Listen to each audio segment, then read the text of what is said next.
जयंती मंगला काली भद्रकाली कपालिनी दुर्गा क्षमा शिवा धात्री स्वाहा सदा नमस्तुते। श्री दुर्गा सप्तशती महिषासुर नामक दैत्य पर माता दुर्गा की विजय का वर्णन है। श्री दुर्गा सप्तशती को देवी महात्म्य चंडी पाठ के नाम से भी जाना जाता है। यह मार्कंडेय पुराण का भाग है, जिसकी रचना ऋषि मार्कंडेय द्वारा की गई है। दुर्गा सप्तशती 700 श्लोकों की सुंदर रचना है। इन 700 श्लोकों में 13 अध्याय हैं तथा 13 अध्यायों को पुनः 3 भागों में बांटा गया है, जिन्हें प्रथम, मध्यम और उत्तर चरित के रूप में जाना जाता है। नवरात्रि में मनोकामना पूर्ति, संकटों के नाश, माँ दुर्गा की प्रसन्नता के लिए दुर्गा सप्तशती का पाठ अवश्य करें। मेधा ऋषि का राजा सूरत और समाधि को भगवती की महिमा बताते हुए मधु कैटभ वध का प्रसंग सुनाना।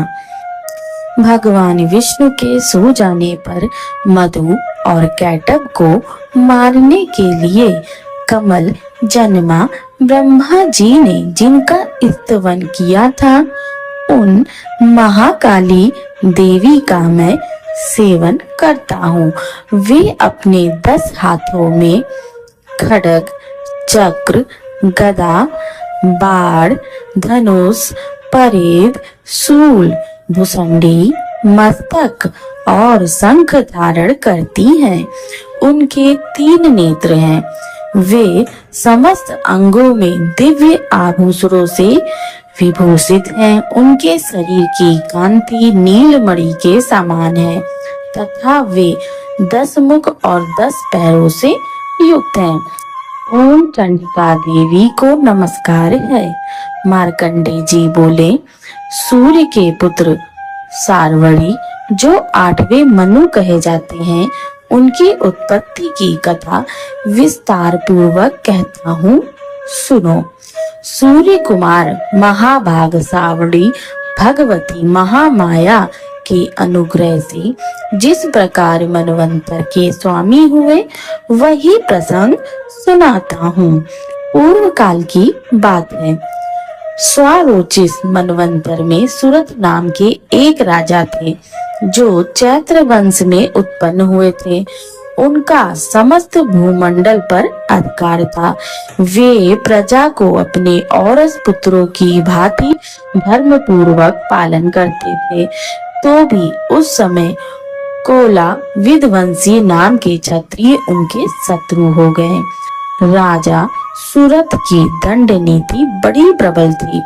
उनका शत्रुओं के साथ संग्राम हुआ। यद्यपि कोला विध्वंसी संख्या में कम थे, तो भी राजा सूरत युद्ध में उनसे परास्त हो गए। तब वे युद्ध भूमि से अपने नगर की ओर लौट आए।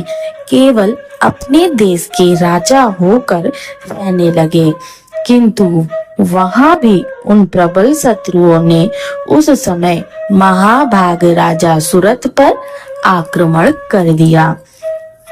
राजा का बल क्षीण हो चला था, इसलिए उनके दुष्ट, बलवान एवं दुरात्मा मंत्रियों ने वहां उनकी राजधानी में भी राजकीय सेना और खजाने को हथिया लिया। सूरत का प्रभुत्व नष्ट हो चुका था, इसलिए वे शिकार खेलने के बहाने घोड़े पर सवार हो वहां से अकेले ही एक घने जंगल में चले गए। वहां उन्होंने विप्रवर मेधा मुनि का आश्रम देखा, जहां कितने ही हिंसक जीव अपनी स्वाभाविक हिंसा वृत्ति छोड़कर परम शांत भाव से रहते थे। मुनि के बहुत से शिष्य उस वन की शोभा बढ़ा रहे थे। वहां जाने पर मुनि ने उनका सत्कार किया और वे उन मुनि श्रेष्ठ के आश्रम पर इधर उधर विचरते हुए कुछ काल तक रहे, फिर ममता से आकृष्ट चित्त होकर वहां इस प्रकार चिंता करने लगे। पूर्व काल में मेरे पूर्वजों ने जिसका पालन किया था वही नगर आज मुझसे रहित है। पता नहीं मेरे दुराचारी भृत्यगण उसकी धर्म पूर्वक रक्षा करते हैं या नहीं। जो सदा मद की वर्षा करने वाला और सूर्यवीर था, वह मेरा प्रधान हाथी अब शत्रुओं के अधीन होकर ना जाने किन भोगों को भोगता होगा। जो लोग मेरी कृपा, धन और भोजन पाने से सदा मेरे पीछे पीछे चलते थे, वे निश्चय ही अब दूसरे राजाओं का अनुसरण करते होंगे। उन अपवयी लोगों के द्वारा सदा खर्च होते रहने के कारण अत्यंत कष्ट से जमा किया हुआ मेरा वह खजाना खाली हो जाएगा। और कई बातें राजा सूरत निरंतर सोचते रहते थे। एक दिन उन्होंने वहां विप्रवर मेधा के आश्रम के निकट एक वैश्य को देखा और उससे पूछा, भाई तुम कौन हो? यहाँ तुम्हारे आने का क्या कारण है? तुम क्यों शोकग्रस्त हो और अनमने से दिखाई देते हो? राजा सूरत का यह प्रेम पूर्वक कहा हुआ वचन सुनकर वैश्य ने विनीत भाव से उन्हें प्रणाम करके कहा। वैश्य बोला, राजन, मैं इस समय धन, स्त्री और पुत्रों से वंचित हूँ। राजन, मैं धनियों के कुल में उत्पन्न एक वैश्य हूँ। मेरा नाम समाधि है। मेरे दुष्ट स्त्री पुत्रों ने धन के लोभ से मुझे घर से बाहर निकाल दिया। मैं इस समय धन, स्त्री और पुत्रों से वंचित हूँ। मेरे विश्वसनीय बंधुओं ने मेरा ही धन लेकर मुझे दूर कर दिया, इसलिए दुखी होकर मैं वन में चला आया। यहाँ रहकर मैं इस बात को नहीं जानता कि मेरे पुत्रों की, स्त्री की और स्वजनों की कुशल है या नहीं। इस समय घर में वे कुशल से रहते हैं अथवा कोई कष्ट है। वे मेरे पुत्र कैसे हैं? क्या वे सदाचारी हैं अथवा दुराचारी हो गए हैं? राजा ने पूछा, जिन लोभी स्त्री पुत्र आदि ने धन के कारण तुम्हें घर से निकाल दिया, उनके प्रति चित्त में इतना स्नेह का बंधन क्यों है? वैश्य बोला, आप मेरे विषय में जैसी बात कह रहे हैं वह सब ठीक है, किंतु क्या करूं, मेरा मन निष्ठुरता नहीं धारण करता। जिन्होंने धन के लोभ में पड़कर पिता के प्रति स्नेह, पति के प्रति प्रेम तथा आत्मीय जन के प्रति अनुराग को तिलांजलि दे मुझे घर से निकाल दिया, उन्हीं के प्रति मेरे हृदय में इतना स्नेह है। महामते, गुणहीन बंधुओं के प्रति भी जो मेरा चित्त इस प्रकार प्रेम मग्न हो रहा है, यह क्या है? इस बात को मैं जानकर भी नहीं जान पाता। उनके लिए मैं लंबी सांसें ले रहा हूँ और मेरा हृदय अत्यंत दुखित हो रहा है। उन लोगों में प्रेम का सर्वथा अभाव है, तो भी उनके प्रति जो मेरा मन निष्ठुर नहीं हो पाता, इसके लिए मैं क्या करूं?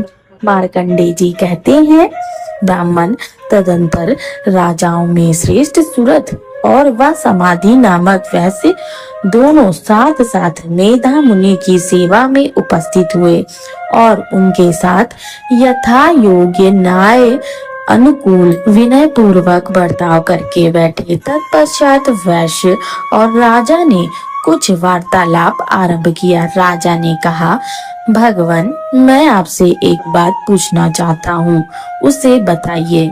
मेरा चित्त अपने अधीन न होने के कारण वह बात मेरे मन को बहुत दुख देती है। जो राज्य मेरे हाथ से चला गया, उसमें और उसके संपूर्ण अंगों में मेरी ममता बनी हुई है। मुनि श्रेष्ठ, यह जानते हुए कि वह मेरा नहीं है। अज्ञानी की भांति मुझे उसके लिए दुख होता है। यह क्या है? इधर यह वैसे भी घर से अपमानित होकर आया है। इसके पुत्र स्त्री भृत्यों ने इसे छोड़ दिया, स्वजनों ने भी इसका परित्याग कर दिया है, तो भी यह उनके प्रति अत्यंत हार्दिक स्नेह रखता है। इस प्रकार यह तथा मैं दोनों ही बहुत दुखी हैं। जिसमें प्रत्यक्ष दोष देखा गया है, उस विषय के लिए भी हमारे मन में ममता जनित आकर्षण पैदा हो रहा है। महाभाग, हम दोनों समझदार हैं, तो भी हम में जो मोह पैदा हुआ है, यह क्या है? विवेक शून्य पुरुष की भांति मुझ में और इसमें भी यह मूर्ता प्रत्यक्ष दिखाई देती है। ऋषि बोले, महाभाग, विषय मार्ग का ज्ञान सब जीवों को है। इसी प्रकार विषय भी सबके लिए अलग अलग है। कुछ प्राणी दिन में नहीं देखते और दूसरे रात में नहीं देखते। यह ठीक है कि मनुष्य समझदार होते हैं, किंतु केवल वे ही ऐसे नहीं होते। पशु, पक्षी, मृग आदि सभी प्राणी समझदार होते हैं। मनुष्यों की समझ भी वैसी ही होती है जैसे उन मृग और पक्षियों की, तथा जैसी मनुष्यों की होती है वैसी ही उन मृग, पक्षी आदि की। या अन्य बातें भी प्रायः दोनों में समान ही है। समझ होने पर भी इन पक्षियों को तो देखो, ये स्वयं भूख से पीड़ित हुए भी मोहवश बच्चों की चोंच में कितने चाव से अन्न के दाने डाल रहे हैं। नरसिंह, क्या तुम नहीं देखते कि ये मनुष्य समझदार होते हुए भी लोभवश अपने किए हुए उपकार का बदला पाने के लिए पुत्रों की अभिलाषा करते हैं? यद्यपि उन सब में समझ की कमी नहीं है, तथापि वे संसार की स्थिति, जन्म मरण की परंपरा बनाए रखने वाले भगवती महामाया के प्रभाव द्वारा ममता में भंवर से युक्त मोह के गर्त में गिराए गए हैं। इसलिए इसमें आश्चर्य नहीं करना चाहिए। जगदीश्वर भगवान विष्णु की योग निद्रा रूपा जो भगवती महामाया है, उन्हीं से यह जगत मोहित हो रहा है। वे भगवती महामाया देवी ज्ञानियों के भी चित्त को बलपूर्वक खींचकर मोह में डाल देती हैं। वे ही इस संपूर्ण चराचर जगत की सृष्टि करती हैं, तथा वे ही प्रसन्न होने पर मनुष्यों को मुक्ति के लिए वरदान देती हैं। वे ही परा विद्या, संसार बंधन और मोक्ष की हेतुभूता सनातनी देवी तथा संपूर्ण ईश्वरों की भी अधीश्वरी हैं। राजा ने पूछा, भगवान, जिन्हें आप मोह माया कहते हैं, वे देवी कौन है? ब्राह्मण, उनका आविर्भाव कैसे हुआ तथा उनके चरित्र कौन कौन है?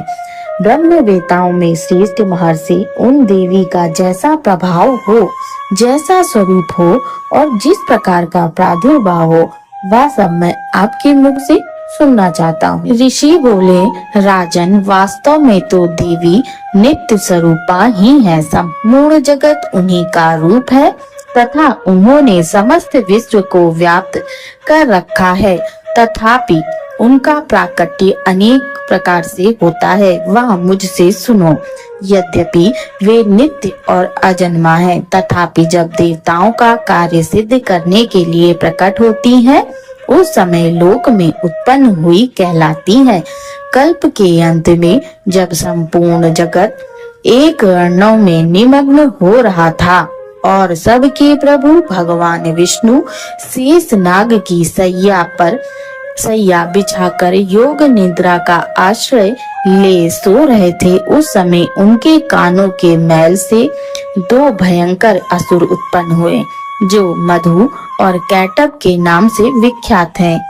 वे दोनों ब्रह्मा जी का वध करने को तैयार हो गए। भगवान विष्णु के नाभि कमल में विराजमान प्रजापति ब्रह्मा जी ने जब उन दोनों भयानक असुरों को अपने पास आया और भगवान को सोया हुआ देखा, तब एकाग्रचित्त होकर उन्होंने भगवान विष्णु को जगाने के लिए उनके नेत्रों में निवास करने वाली योग निद्रा का स्तवन आरंभ किया, जो इस विश्व की अधीश्वरी, जगत को धारण करने वाली, संसार का पालन और संहार करने वाली तथा तेज स्वरूपा भगवान विष्णु की अनुपम शक्ति है। उन्हीं भगवती निद्रा देवी की भगवान ब्रह्मा ने स्तुति की। ब्रह्मा जी ने कहा, देवी तुम ही स्वाहा, तुम ही स्वधा और तुम ही वष्टकार हो। स्वर भी तुम्हारे ही स्वरूप हैं। तुम ही जीवन दायिनी सुधा हो। नित्य अक्षर प्रणव में अकार, उकार, मकार इन तीनों मात्राओं के रूप में तुम ही स्थित हो तथा इन तीन मात्राओं के अतिरिक्त जो बिंदी रूपा नित्य अर्ध मात्रा है, जिसका विशेष रूप से उच्चारण नहीं किया जा सकता, वह भी तुम ही हो। देवी तुम ही संध्या, सावित्री तथा परम जननी हो। देवी तुम ही इस विश्व ब्रह्मांड को धारण करती हो। तुमसे ही इस जगत की सृष्टि होती है, तुम ही से इसका पालन होता है और सदा तुम ही कल्प के अंत में सबको अपना ग्रास बना लेती हो। जगन्मयी देवी, इस जगत की उत्पत्ति के समय तुम सृष्टि रूपा हो, पालन काल में स्थित रूपा हो तथा कल्पांत के समय संहार रूप धारण करने वाली हो। महामोह रूपा महादेवी और महासुरी हो। तुम ही तीनों गुणों को उत्पन्न करने वाली सबकी प्रकृति हो। भयंकर काल रात्रि, महारात्रि और मोह रात्रि भी तुम ही हो। तुम ही श्री, तुम ही ईश्वरी, तुम ही हेम और तुम ही बोध स्वरूपा बुद्धि हो। लज्जा, पुष्टि, तुष्टि, शांति और क्षमा भी तुम ही हो। तुम खड्ग धारणी, शूल धारणी, घोर रूपा तथा गदा, चक्र, शंख और धनुष धारण करने वाली हो। बाण, भुसुंडी और परिघ ये भी तुम्हारे अस्त्र हैं। तुम सौम्य और सौम्यतर हो। इतना ही नहीं, जितने भी सौम्य एवं सुंदर पदार्थ हैं, उन सब की अपेक्षा तुम अत्यधिक सुंदरी हो। पर और अपर सबसे परे रहने वाली परमेश्वरी तुम ही हो। सर्वस्व रूपे देवी, कहीं भी सत असत रूप जो कुछ वस्तुएं हैं और उन सब की जो शक्ति है, वह तुम ही हो। ऐसी अवस्था में तुम्हारी स्तुति क्या हो सकती है? जो इस जगत की सृष्टि, पालन और संहार करते हैं, उन भगवान को भी जब तुमने निद्रा के अधीन कर दिया है, तब तुम्हारी स्तुति करने में यहाँ कौन समर्थ हो सकता है? मुझको, भगवान शंकर को तथा भगवान विष्णु को भी तुमने ही शरीर धारण कराया है, अतः तुम्हारी स्तुति करने की शक्ति किस में है देवी? तुम तो अपने इन उदार प्रभावों से ही प्रशंसित हो। ये जो दोनों असुर मधु और कैटभ हैं, इनका मुंह में डाल दो और जगदीश्वर भगवान विष्णु को शीघ्र ही जगा दो। साथ ही इनके भीतर इन दोनों महान असुरों को मार डालने की बुद्धि उत्पन्न कर दो। ऋषि कहते हैं, राजन, जब ब्रह्मा जी ने वहाँ मधु और कैटभ को मारने के उद्देश्य से भगवान विष्णु को जगाने के लिए तमोगुण की अधिष्ठात्री देवी योग निद्रा की इस प्रकार स्तुति की, तब वे भगवान के नेत्र, मुख, नासिका, बाहु, हृदय और वक्ष स्थल से निकलकर अव्यक्त जन्मा ब्रह्मा जी की दृष्टि के समक्ष खड़ी हो गई। योग निद्रा से मुक्त होने पर जगत के स्वामी भगवान जनार्दन उस एक अर्णव के जल में शेषनाग की सैया से जाग उठे। फिर उन्होंने उन दोनों असुरों को देखा। वे दुरात्मा मधु और कैटभ अत्यंत बलवान तथा पराक्रमी थे और क्रोध से आंखें लाल किए ब्रह्मा जी को खा जाने के लिए उन्मत्त थे। तब भगवान श्री हरि ने उठकर उन दोनों के साथ 5000 वर्षों तक केवल बाहु युद्ध किया। वे दोनों भी अत्यंत बल के कारण उन्मत्त हो रहे थे।